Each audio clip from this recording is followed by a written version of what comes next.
Hey students, welcome to the channel. It's me, Yami. एक और scholarship just for the engineering students, yes, जिन्होंने admission लिया है into the very first year of engineering. आपके लिए एक बढ़िया सा मौका जहां पे आपको साल भर की 1 लाख रुपए की स्कॉलरशिप मिल सकती है। And till the time you complete your graduation हर ही साल 1 लाख, मतलब 4 लाख की ये स्कॉलरशिप है। It's by IDFC first bank, जिन्होंने कुछ टाइम पहले MBA स्टूडेंट्स के लिए स्कॉलरशिप को लॉन्च किया था, and now they have launched it for the engineering students. बहुत ही reliable scholarship where in only selected candidates will get the scholarship. Numbers मैं आपको दिखाती हूँ, but the one who will be getting would be just solving all the financial issues related to his or her education. Okay, so ये बहुत ही अच्छी scholarship. आज का पूरा डिटेल वीडियो रहेगा on to describing the complete eligibility, how to apply and what to do next in the procedure. साथ ही मैं बताना चाहूँगी, जो पिछली जो स्कॉलरशिप के वीडियोस मैंने जो बनाए थे उसके वीडियो इंटरेक्शन जो है वो लोगों के स्टार्ट हो चुके हैं। The one who have been shortlisted after document verification, उनके बाद उनका ये वीडियो इंटरेक्शन जो है वो स्टार्ट हो चुका है। उसमें HDFC आ गई है, यूगो, Mirae asset, it's all happening on to buddy for study platform on to the interaction app. तो अगर आपको उसका वीडियो चाहिए कि ये जो शुरू हो चुका है उसमें कैसे परफॉर्म करना, वीडियोस के क्या आंसर्स देने, ओके, किस तरीके से आंसर्स देने, ताकि कहीं ना कहीं सिलेक्शन के चांसेस बढ़ जाए, because overall your selection for the scholarship will depend upon how good you answer those questions.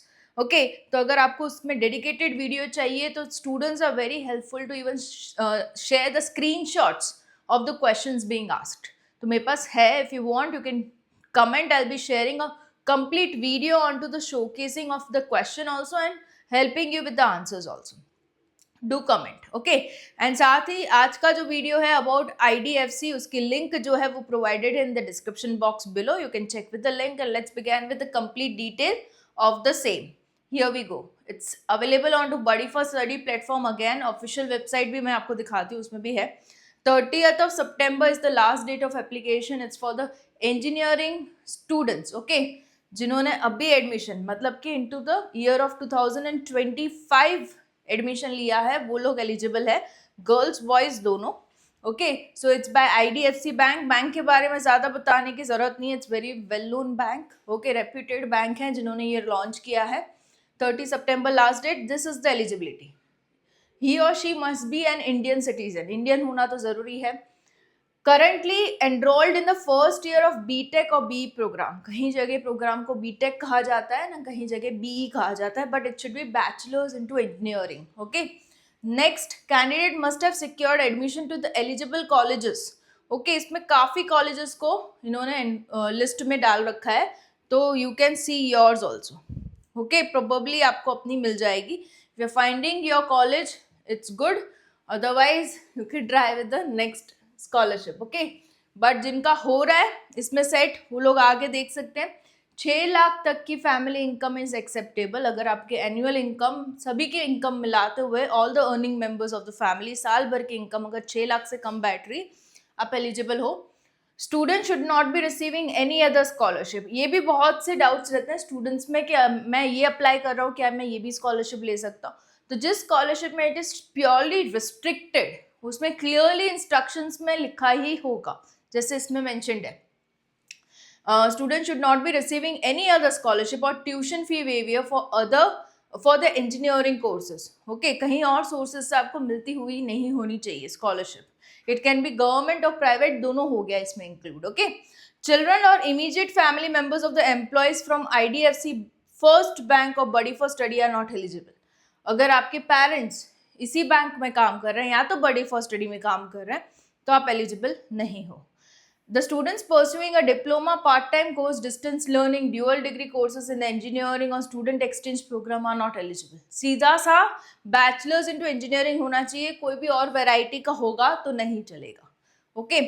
And again lateral entry भी मेंशन्ड नहीं है, तो वो भी एक्सेप्टेबल नहीं होगी। मतलब कि जो लोग डिप्लोमा से डिग्री में गए उनका भी एक्सेप्टेबल नहीं होगा, okay. You'll be getting 1 lakh per year for up to 4 years. The students will be awarded with this and covers the actual annual fee or 1 lakh per year whichever is low. मान लीजिए आपकी साल भर की college की फी 80,000 है and 1 lakh, तो दोनों में से कम कौन सा बैठ रहा है? 80,000, तो आपको 80,000 की स्कॉलरशिप मिलेगी। मान लीजिए आपकी कॉलेज की फी 1.5 लाख है साल की और 1 लाख, तो दोनों में से कम कौन सा बैठ रहा है? 1 लाख, तो आपको मिलेगा 1 lakh as a scholarship amount. ठीक है। Continuity is subject to meeting the renewal criteria. Of course आपको 4 साल के लिए ये लोग स्कॉलरशिप को दे रहे हैं, तो you need to maintain certain academic records. होगा आपको डिटेन नहीं होना, फेल नहीं होना, एग्जाम आप अपीयर नहीं हो पाया, ये सारी सिचुएशन में आपकी डिसकंटिन्यू हो सकती है scholarship. Okay, so this is there. Documents कुछ बेसिक से रिक्वायर्ड हैं। Are requested to provide the following documents. आप जब भी एप्लीकेशन फॉर्म फिलअप करने बैठो, मेक श्योर इसी की सॉफ्ट कॉपी आपके पास रेडी हो, so that you can have the speed into filling up the form. Birth certificate चाहिए होगा to have your birth date. Admission proof चाहिए होगा including the name of institution, admission year और batch कौन सी है वो मेंशन किया होना चाहिए उसमें। कॉपी ऑफ फी रिसिप्ट चाहिए होगी, जो आपने इनिशियली जो फी पे की होगी कॉलेज में उसकी रिसिप्ट चाहिए होगी। डिसेबिलिटी सर्टिफिकेट अगर अप्लाई हो रहा है तो। इनकम प्रूफ चाहिए होगा, कोई भी एक आप प्रोवाइड कर सकते हो, the one which is issued by the relevant government authority, या तो under the section 143 document of earning member. Okay, this are the 2 official government authorised documents जो कि आपकी इनकम प्रूफ को सजेस्ट करते हैं, तो आप वो दोनों में से कोई भी एक you can provide. Okay, so this is the one. ये पूरा प्रोसीजर है on to how to apply. I showcase you that. पहले FAQs ले लेते हैं। I'm not in the first year, can I apply? No, you can't really apply. My college is not listed.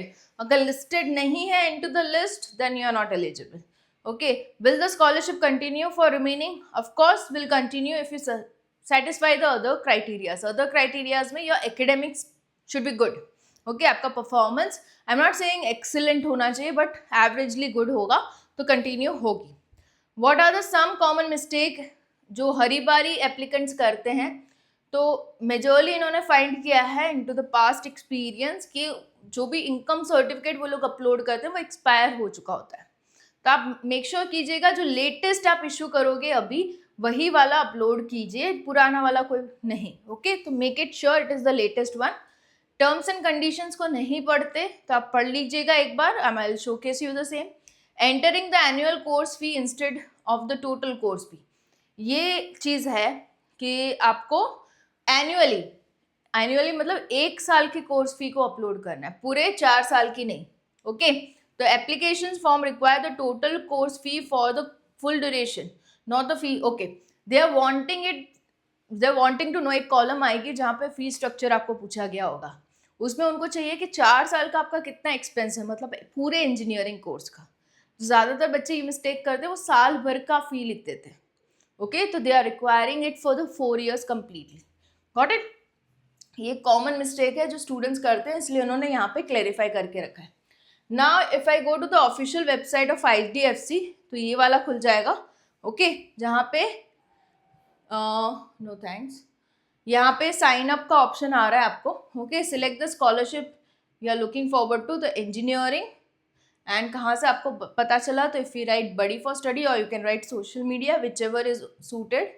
Okay, get started, तो ये वाला आ गया आपका फर्स्ट ऑप्शन। अभी कॉलेज नेम इंस्टीट्यूट, तो उन्होंने तो पूरा जो लिस्ट दिया है उसी में से आपको सिलेक्ट करना है, क्योंकि वही students are eligible for the scholarship.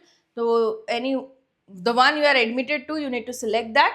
जब आप डिग्री पे जाओगे, BTech जो भी वहाँ पे ऑफरिंग है वो आपको टाइप करना है, आई मीन सिलेक्ट करना है, फिर बताना है कि ये फुल टाइम है course. Okay, you will have the options of full time and part time. तो फुल टाइम ऑन कैंपस वही लोग एलिजिबल है, पार्ट टाइम वाले एलिजिबल एज सच नहीं है। ओके, एंड बैच आपकी ही बैठ रही है तो नेक्स्ट कर दो। Okay, your college course qualified, next. Okay, फिर आपको बेसिक सी इंफॉर्मेशन अपनी देनी है कि एलिजिबिलिटी जो बैठ रही है, मोर देन 6 लाख से कम है तभी आप एलिजिबल हो। Does anyone from your work in the IDFC bank, no, तभी तो आप एलिजिबल हो। तो ये लोग एलिजिबिलिटी टेस्ट पहले करते हैं क्वेश्चन को पूछते हुए। ठीक है, नेक्स्ट दबा दो। Are you Indian resident? हाँ, again this is one of the eligibility. Aadhaar card number आपको अपना डालना है। Okay, this is the one you need to put up. Now इसके बाद आपको अपनी बेसिक सी डिटेल्स डालते हुए जो डॉक्यूमेंट्स मैंने आपको बताए हैं उसकी स्कैन कॉपी रेडी रखते हुए ये फॉर्म को फिलअप करना है. It will hardly take 20 minutes around to fill up the form, अगर नेटवर्क कनेक्टिविटी सही बैठी तो. ठीक है, ऑल द बेस्ट. कोई भी दिक्कतें हो, do comment. If you want a dedicated video on to form filling, let me know. Okay, all the best guys. See you in the next video really soon.